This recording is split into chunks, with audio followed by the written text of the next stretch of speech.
大家好，我哋今日會講上寫入法。上寫入法即係喺所取準確字嘅位上加一，然後歸數右方嘅所有數字都轉為零。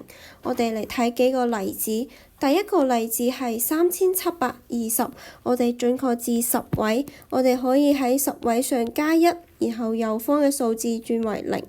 我哋再嚟睇第二個例子。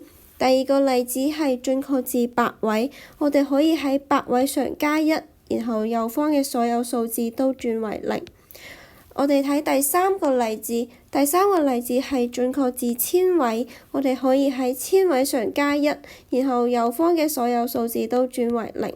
我哋再嚟睇最後一個例子，最後一個例子係一個小數，而且佢係準確至個位，我哋可以喺個位上加一，然後右方嘅所有數字都轉為零。